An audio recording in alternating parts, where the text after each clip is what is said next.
Upamo, da niste pozabili, kaj smo vam pripravili v prvi oddaji. Če ste pozabili, to še ne pomeni, da ste dementni. Gre bolj za nas spomin in kaj smo van vtisnili. To je bil eden izmed utrinkov iz prvega dela, ki ga je predstavil profesor Anton Grad. Nato pa smo skozi besede psihiatra Aleža Kogoja začeli spoznavati svet demence okoli nas.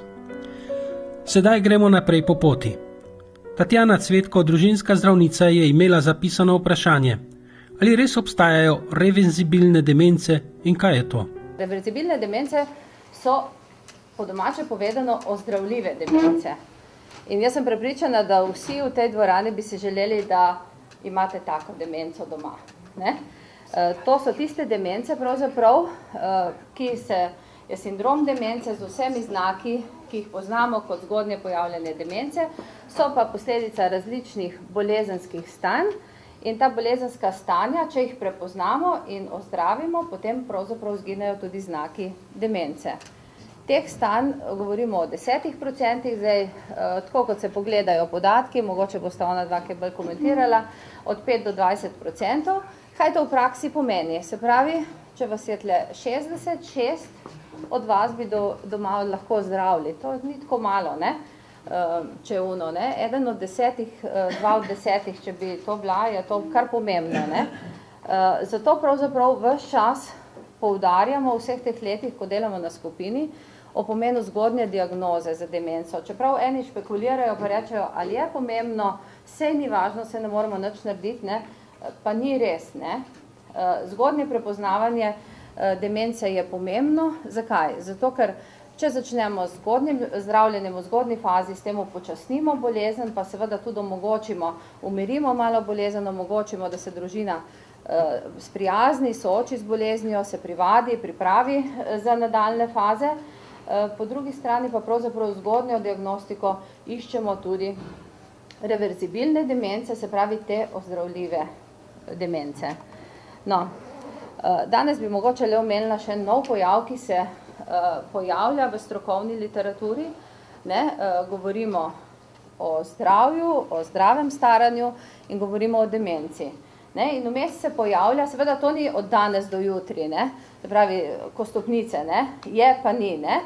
Ne veš še, kdaj je bil še zdrav in kdaj je že dementen. Ne? Ko gledaš nazaj, pol najdeš še kaj nazaj. Vmes govorijo o enem novem izrazu, ki se zdaj malo bolj uporablja v strokovni javnosti, blaga kognitivna motnja, ker imamo nekaj znakov, pa še niso tako zelo izraženi.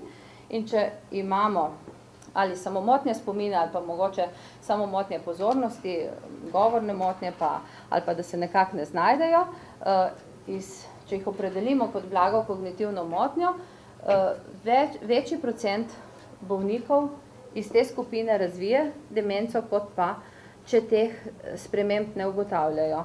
Če grejo iz zdravega staranja v demenco približno 1% bolnikov, pa iz teh skupine bolnikov, kjer že zaznamo neke spremembe, gre 10 do 15% bolnikov razvije kasneje demenco. Kdaj naj začnemo govoriti o demenci? Ali je res vsaka zmedenost tudi demenca? O tem je Maja Praček povedala. Najprej vam bom rekla, tudi jaz sem malo zmedena. Zaradi tega, ker mislim, da ta zmedenost, to je v bistvu nas spremlja celo življenje. To je odvisno od situacije, v katerih smo, in pa mislim, da tudi od človeka. Nekateri se bolj koncentrirajo, nekateri se že rodijo bolj žilavi, nekateri bolj pesniški in dejansko mislim, da vsi to dobro poznamo.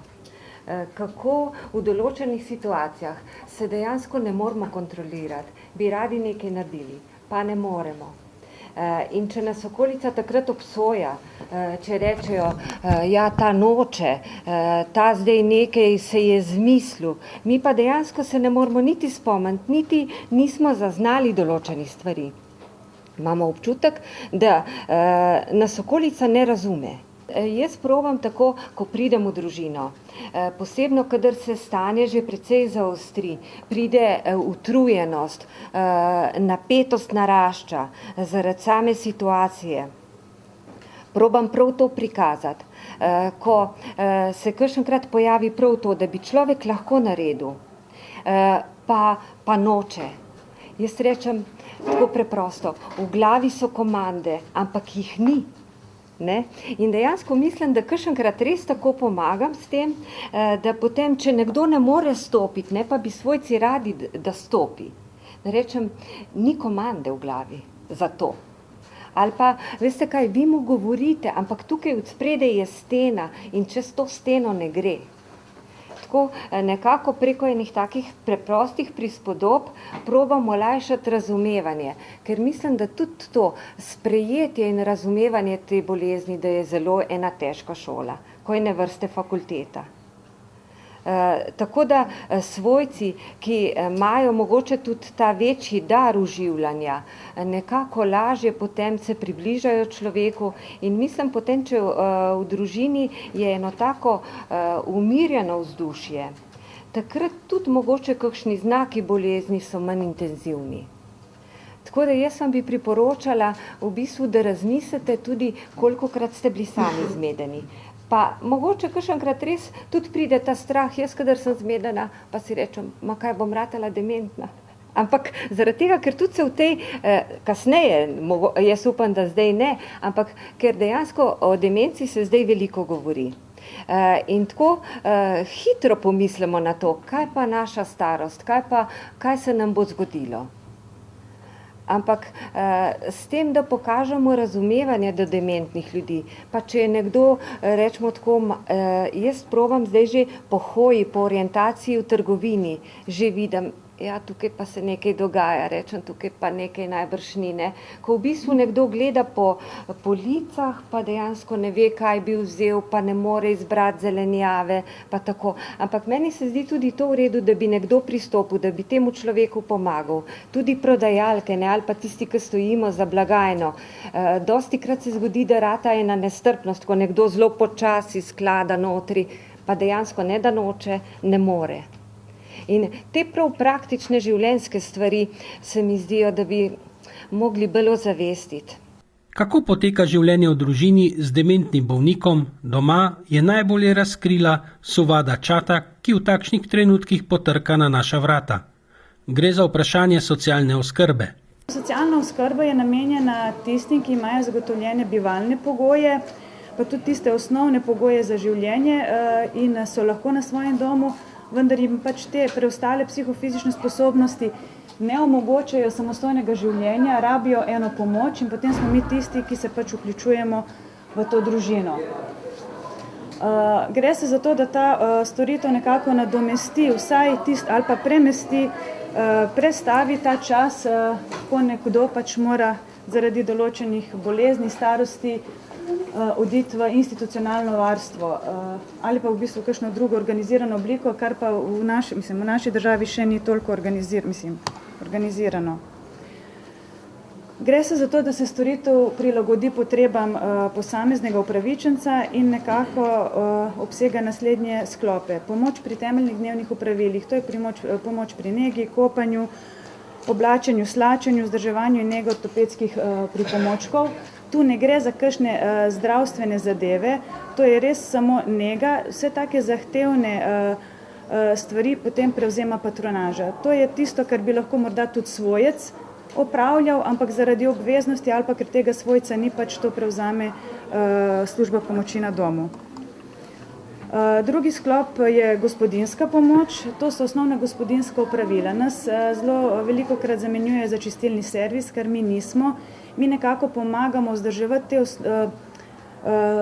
prostore, da je ena osnovna higiena, od tega, da pač pomivanje, uporabljanje posode, osnovno čiščenje bivalnega dela, odnašanje smeti, vzdrževanje spalnega prostora. Mi nismo pač zato, da premikamo omare, mi nismo, da generalno čistimo in te zadeve, to nas večkrat zamenjujejo, tako da in jih moramo odkloniti, tu je zelo veliko nejevolje zaradi tega, ampak dejansko naša storitev ne bi bila nekako sklop vseh treh zadev, ne pa samo čiščenje. Mi pomagamo na vseh teh segmentih posamezniku, da je čim dlje časa doma. Ta tretja stvar je pomoč pri ohranjanju socialnih stikov. V bistvu mi smo v kontaktu s svojci, kolikor spet svojci želijo sodelovati. Mi lahko svojcu pač posredujemo določene informacije, kaj zaznavamo, kaj opazimo, koliko se bo kakšen svojc vključeval, je to spet presoja samega otroka. Ogromno je enih zadev, ki se vlečejo iz preteklosti, v katere se mi težko vpletamo in jih težko razvozlamo. To je odvisno tudi od svojca, koliko je pripravljen sodelovati, zakaj nekdo ne pomaga več, tudi če bi lahko, zakaj so te zamere. Mi se pač s tem več kot toliko ne moramo ukvarjati, edino, če so oni pripravljeni te zadeve reševati. Tako da tudi ta del znamo prevzemati od tega, da spremljamo upravičenca, ne vem, pri opravljanju nujnih obveznosti tudi zdravniku, smo spremstvo, ne vozimo, ampak ne vem, če gre s taksijem, smo zraven, tam počakamo, se povezujemo na njegovo željo tudi z domom upokojencev. Pri tem je opozorila tudi na problem, ki postaja oziroma je že postal problem današnjega časa.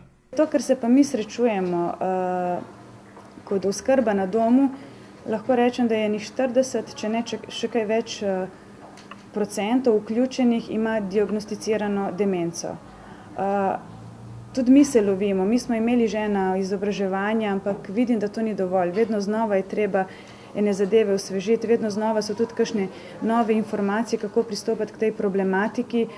Je težko, najbolj težko je pa to, da imamo največ težav v bistvu svojci, ki ne priznajo te demence, ki enostavno razlagajo, da je vse v redu, da ona je pač gospa razume, da so te zadeve, prihajamo v konflikt, ker enostavno ne želijo pač slišati, kaj opaža socialna oskrbovalka in da opaža, da se stanje slabša.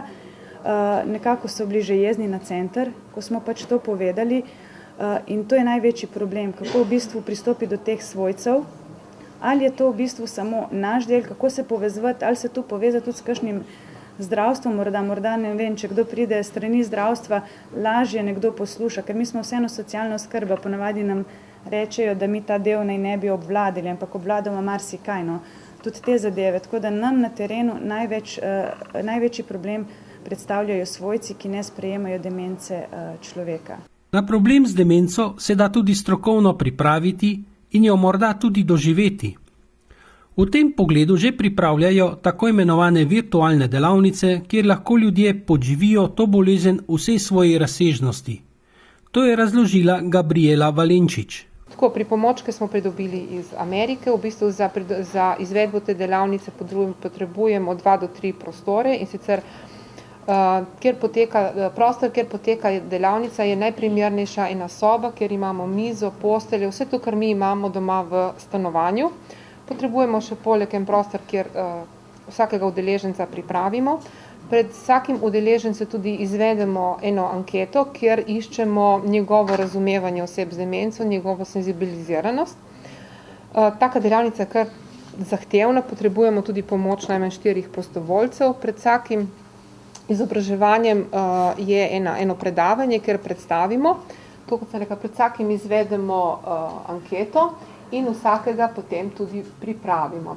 Na tej delavnici pa ne simuliramo samo pozabljivosti, zmedenosti, ki sta najbolj značilne za demenco, ampak poleg tega simuliramo tudi fizične težave, ki jih ima starostnik.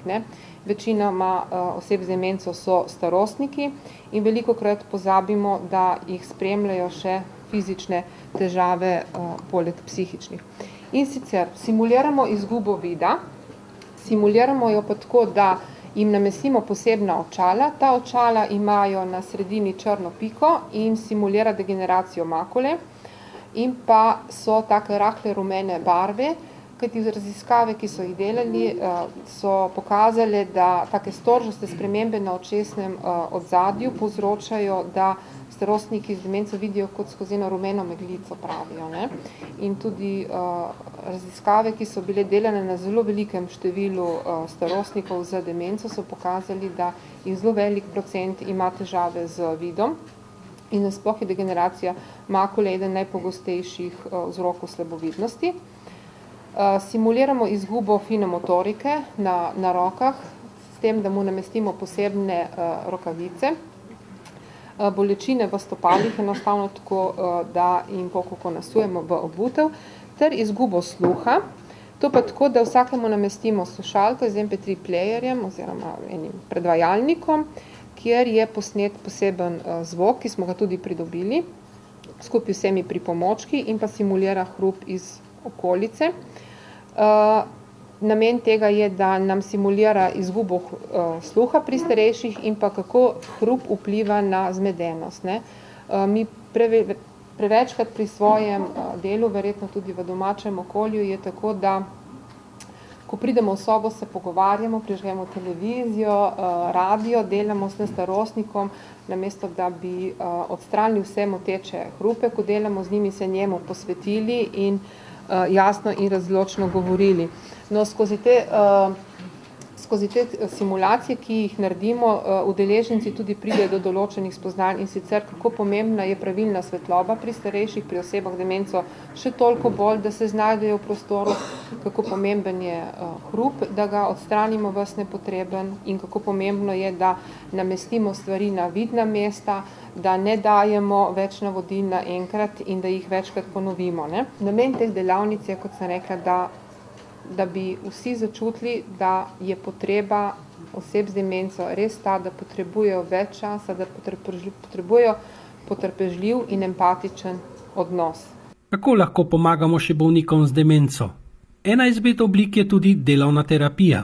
Delovna terapija se trudi, da bi osebo z demenco in ostale ljudi, ki imajo pač okvare na fizičnem in psihičnem področju, da bi jim dvignila kakovost življenja s pomočjo namenskih aktivnosti in pač cilj vsega skupaj je, da je oseba spet samostojna in da se ji povrnejo spretnosti in ostale sposobnosti.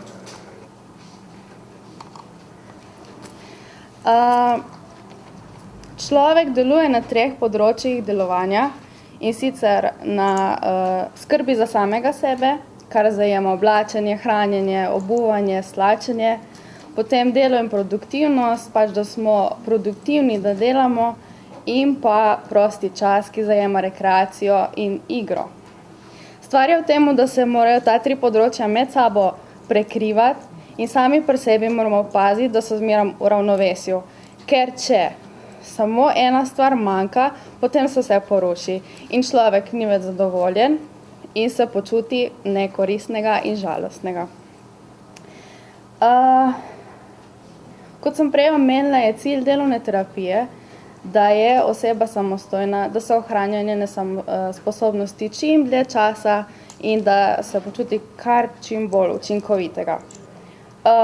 Moj nasvet za vse vas je, da ohranjate psihično zdravje, da delate na fizični kondiciji, da zaužijete čim več tekočin, da se izogibate škodljivim navadam, kajenja, alkoholke, pač to, kot smo slišali prej, vse vpliva na človekovo počutje in zdravje, da uživate uravnoteženo prehrano, čim več vitaminov in mineralov.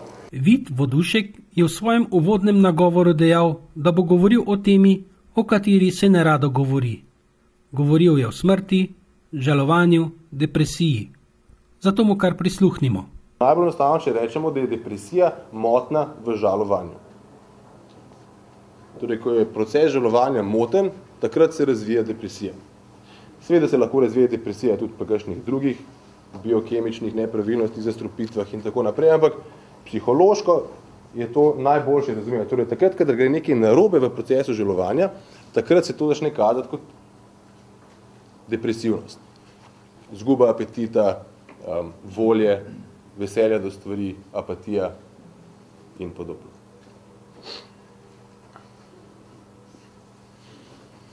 Freud je enkrat rekel, da tisto, kar ponavadi zakomplicira žalovanje je naša notranja agresivnost do objekta.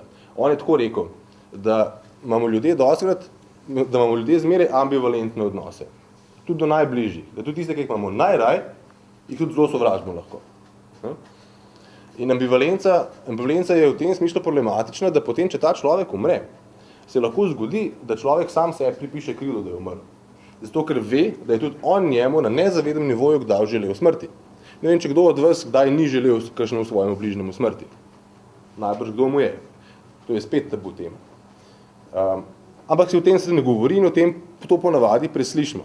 Ampak ko pa človek potem dejansko umre, pa to lahko zakomplicira stvari, ker če je bilo tega veliko in če to ni bilo na zavestni ravni, lahko na nezavedni ravni to otežkoči žalovanje, zato ker imamo mi v bistvu občutke krivde, da smo ga mi sami ubili. Čeprav smo to samo želeli. In jaz vam lahko povem iz lastne izkušnje, ko delam tudi s psihotičnimi pacienti, so zelo pogosti primeri, ko je mama, recimo, pred kratkim smo bili tako, je mama izgubila sina.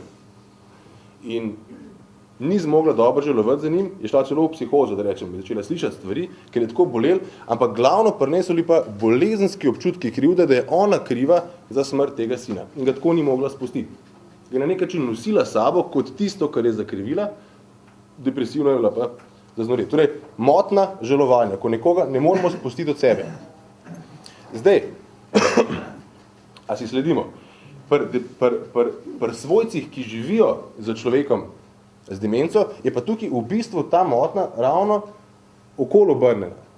Če je praviloma motna žalovanja, v tem smislu, kot sem zdaj nakazal, se pravi, da ljudje ne spustijo enega tega fantazmatskega dela človeka, ki je umrl, ga ne spustijo od sebe, zato ker ne zmorejo tega predelati. Ali zaradi občutkov krivde, ali zaradi drugih komplikacij, zaradi ambivalencije neke, ga ne spustijo, ga držijo okoli in hodijo z njim na nek način, čeprav je že mrtev, je pa pri situaciji z svojcem, pri svojcu, ki ima osebo še zraven živo, pa obratno, da je on še živ. Ampak svojc ne ve točno, koliko pravzaprav živ je. V bistvu se mu lahko zgodi, da rečem, da imajo več odnosa z njim, kolikor ga dejansko je, ali pa manj. Ampak v vsakem primeru je pa situacija zakomplicirana. In o tem bi rad danes pregovoril. Navezanost je temeljna človeški proces, ki nas tudi poganja skozi življenje. O tem govoril že Balbi, da je za zdrav otrokov razvoj bistvena navezanost. Se pravi, da je mama tam v vseh ključnih momentih, predvsem prva 3-4 leta to velja, da je konstantna, da se odziva na njega, da ga zrcal, da se nauči prepoznavati njegove, da rečem, reakcije in da tudi njemu, samega otroka, nauči to prepoznavati in da skozi to, ko potem otrok ponotranji ta odnos, šele postane to, kar je, se pravi človek. Tako da navezanost je nekaj, kar nas dela ljudi. In na nek način ljudje smo bistveno socialna bitja in večino tega, kar znamo ali pa imamo, smo dobili od drugih, preko drugih ljudi. Je pa treba tukaj povedati, da je en velik del navezanosti, kot sem že na začetku nakazal, v bistvu nezaveden. In na neki ravni, ki je zelo, da rečem, intuitivna ali pa čustvena. Ne? In ko se navežemo na nekoga in dalj časa, kot z nekom smo, globlja je ta navezanost, smo navezani na njega po enem celem, da rečem, je en cel ogromen objekt tega, na kar smo navezani. Ta oseba, ko rečemo, da smo na neko osebo navezani, ne, je tukaj, da rečem, to zelo kompleksen konstrukt. In to, ko sem prej rekel, da nosimo to osebo sabo, to dejansko dobesedno tako mislim, se pravi, da se v nas se oblikuje neka reprezentacija te osebe, tega objekta, ki se vsakič znova v odnosu, v dejanskem odnosu z njim potrjuje in nas tudi gratificira. Smo zaradi tega bolj mirni, ker vemo, da je nekdo, ki nas prepoznava, ki se na nek prepoznava način, da rečem, na naš odziva, smo to bolj zadovoljni sami sabo in da rečem, nismo osamljeni. In zdaj, da rečem normalno, podnarekovaj, tipično žalovanje, tako potega, da ko zgubimo objekt, moramo potem mi iti večkrat čez ta objekt, v mislih, preko slik, da se počasi, da rečem, ta naša investicija mentalna v njega sprosti. Tako ga odželujemo. To veste, po katerim slike gledajo, pa se pogovarjajo potem z bližnjimi, kako vse pa kje je bil. in tako naprej. In ga tako počasi spravimo iz sistema. Zato tudi, če ste gledali tiste ovdovele, ne, so najverjetno čez ta proces šli, da po 2 letih, ko so to na nek način ven spravili, potem je bilo lažje in so lahko šli naprej. Zakaj to poudarjam? Zato, ker je očitno tukaj je torej nekaj, od česar se je treba posloviti. Ko gre človek v ta proces demence, se en del osebe, takšna, kakršna je bila, očitno izgubi. Zdaj, poudariti treba, da nikoli ta proces izgube ni enak pri 2 osebah dementnih. Pri vsakmu gre na ta proces na en drugačen način, neke druge stvari izgublja in to pomeni, da mora tudi vsak svojec na nek način, na en specifičen način ga odžalovati. Ampak tle pa sem jaz, in to hočem danes, da je ta take home message, tle sem pa lahko je 100%, da v vsakem primeru pa je treba to narediti. Torej je treba na nek način, je treba prvič prepoznati, ne, in drugič to skušati odžalovati. Ne. Ker sicer se lahko zgodi en cel kup enih možnih stvari, poleg depresije, tudi veliko komplikacij, o katerih se pogovarjamo. Jaz pa na skupini tudi za samo pomoč, kar sem jih imel prilike slišati, so dostikrat vprašanja v smislu tako en tak naboj, da čustven, kaj vse, ne, pa tega noče, pa unga noče, pa tis, pa vem, da zmore, pa tako so pričakovanja, ne, so lahko zelo velika. Ravno iz tega ven, ker še vedno seveda svojski je z njim živel malo v sebi, nek objekt tega moža ali pa očeta, se ga predstavlja na en določen način. Ne? In to ni zdaj samo razumsko, je tudi čustveno je navezan na takšnega in predstavlja to zdaj veliko izgubo, da se mora zdaj odreči enemu temu delu. Ampak če se temu ne odreče, pa po eni strani se komplicira lahko odnos do danega dementnega svojca, po drugi strani je pa tudi velik stres v smislu motnje žalovanja. Povečuje depresijo. Zdaj, jaz danes se bojim, nimam rešitev. Vse pri otrokih je podobno. Ne, pišejo ful enih knjig za otroke, kako ja, kako ne. Najbolj važno za otroka je, da ima zraven enega starša, ki je zadovoljen, ki je miren sam s sabo. Ste v tem sklopu kdaj pomislili na center dnevnih aktivnosti za starejše občane? Imajo ga v Kopru. Imamo prostore v Bonifiki od spodaj, ne vem, koliko to poznate. To sem posebej zato označila, ker imamo zelo velike probleme, da nas ljudje sploh najdejo. Čisto zaradi tega. Drugače smo pa prostovoljno, nepridobitno in samostojno združenje oseb, kar zaradi česar najbolj verjetno ljudje zelo radi hodijo k nam. In delujemo z namenom organiziranja različnih aktivnosti za starejše občane, in sicer v smislu, da se pač aktivno vključujejo preživljanje prostega časa, da se tudi izobražujejo na nekaterih področjih, na tistih, ki se mogoče niso mogli izobraževati, ko so še delali oziroma niso imeli možnosti. Imamo svoj pevski zbor, gledališko skupino, literarni krožek, potem imamo veliko ustvarjalnih dejavnosti, ki se mi zdi, da so tudi ene od najbolj obiskovanih stvari, še posebej pletenje, vezenje in kvačkanje, kar so najbolj verjetno znale gospe, predvsem gospe, ker imamo v teh skupinah samo 3 gospode, kar so znale že prej, to prenašajo ena na drugo, različne une. Imajo pa želje tudi po novih aktivnostih, naprimer, ne vem, se želijo naučiti mozaika, kar ravno kar delam, ker sem sigurna, da jih kot mlade niso prav dosti delale. Želeli so si izdelovati dražgoške kruhke, ne? To je bila ena krajša delavnica, vendar je bila zelo dobro obiskovana. Ne? In res veliko ljudi se vključuje v te različne vrste telovadbe. Imamo skupine po 30 ljudi, tako da imamo pravzaprav resnično premalo prostora za to, da bi to lahko dobro speljali. Tako da skozi naš vključenih v center je 575 starostnikov, na dan jih gre pa skozi med 100 in 120, tako da je to kar veliko, ne?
Pozdravljeni, sem Miloš, tekmovalec Rolerskega kluba Ljubljana in po napornih treningih uporabljam fantastično napravo za stimulativno masažo pri rolanju najbolj obremenjenih mišičnih skupin, kot so hrbtne mišice v križu ter kolenske in stegenske mišice.